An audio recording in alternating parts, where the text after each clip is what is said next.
মুসলিমদের ধর্মীয় উৎসবে অমুসলিমরা আসেন না, এটাই স্বাভাবিক এবং এটাই তাদের ধর্মীয় অনুশাসন।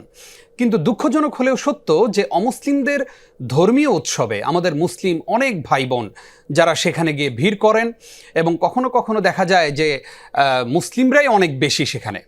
এই যে অন্যের ধর্মীয় উৎসবে মুসলিমদের যাওয়া, এটা কি আসলে ধর্মের জ্ঞানের অভাবের কারণে নাকি অন্য কোনো কারণে? জি, প্রথমেই আমি আমাদের অমুসলিম ভাইয়েরা যারা আছেন তাদেরকে ধন্যবাদ জানাচ্ছি, যেহেতু তারা তাদের ধর্মের ব্যাপারে প্রেস্টিজিয়াস, সেই জন্য তাদের ধর্ম কুলুষিত হয় এমন কোনো কর্মকাণ্ডে তারা আমাদের সাথে একাত্মতা পোষণ করেন না। যেমন ধরুন কুরবানি ঈদে আমরা গরু জবাই করি, তারা সেখানে এসে আমোদ ফুর্তি প্রকাশ করে না। এটা তাদের প্রেস্টিজ আছে, এটা সেই জন্য তাদেরকে এটা তাদের আত্মসচেতনতা।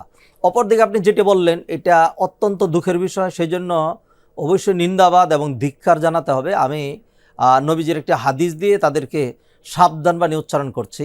ধর্ম কাকে বলে? ধর্ম মানে কি? ধর্ম হলো কিছু রিচুয়ালস, কিছু ফেইথ, কিছু কালচার, কিছু ওয়ার্শিপ, ইবাদত, এইগুলোর সমন্বয়ে ধর্ম। অনেক বিষয় মুসলিম অমুসলিমদের মাঝখানে মিল থাকে। তারাও ঘুমায়, আমরাও ঘুমাই, তারাও খাওয়া দাওয়া করে, আমরা খাওয়া দাওয়া করি, তারা হাঁটাচলা করে, ব্যবসা বাণিজ্য করে, আমরাও করি। তবে এটার তরিকার মধ্যে শুধুমাত্র পার্থক্য। আবার কিছু ধর্মীয় রিচুয়ালস আছে, যেমন তারা দুর্গা পূজা করে, এটা তাদের ধর্মীয় বিষয়, যেটা ইসলামের দৃষ্টিতে সবচেয়ে বড় অপরাধ, যেটা কারণ অপরাধ, সেটা হলো শিরিক। আল্লাহ সুবহানাহু ওয়া তাআলা সকল অপরাধ ক্ষমা করেন, কিন্তু শিরিককে আল্লাহ সুবহানাহু ওয়া তাআলা ক্ষমা করেন না। অতএব এমন একটি উৎসব অথবা এমন একটি এবাদত যেটা অমুসলিমরা তারা তাদের এবাদত মনে করে, ইসলামের দৃষ্টিতে সবচেয়ে জঘন্য অপরাধ, সেই এবাদতে একাত্মতা পোষণ করে মুসলমানরা যদি সেখানে যায়, তাহলে এটি কি নিছক শুধুমাত্র দেখার বিষয়, যাওয়ার বিষয়, আমোদ ফুর্তির বিষয়? বিষয়টি এরকম নিশ্চয়ই না। নবীজি সাল্লাল্লাহু আলাইহি ওয়াসাল্লাম একটা হাদিসে বলছেন, মান কাসসারা সাওয়াদা কওমিন ফাহুয়া মিনহুম।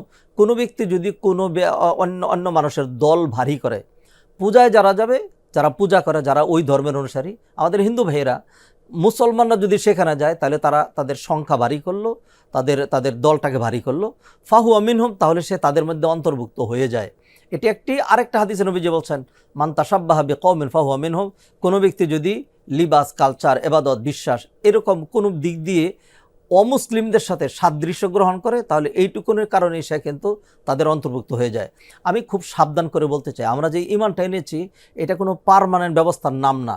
সকালবেলা অজু করেছি, সেই অজু কিন্তু এখন নেই। মানুষ রোজা রাখলে রোজা ভেঙে যায়, মানুষ খুব শক্ত করে পাথর দিয়ে বিল্ডিং করলেও বিল্ডিং ভেঙে যায়, ইমানও কিন্তু ভেঙে যায়। ইমান কী কী কারণে ভেঙে যায়? এই যে তার মধ্যে একটা হলো, কোনো ব্যক্তি যদি অন্য জাতির ধর্মীয় কোনো উৎসবে অংশগ্রহণ করে, তাহলে 1 নম্বর ঘোষণা হলো তার ইমান থাকবে না, সে ইমান থেকে বেরিয়ে যাবে। সে হয়তো মনে করছে যে আমি তো নামাজ রোজা করি, আমি তো এখনও নিজেকে মুসলমান মনে করছি।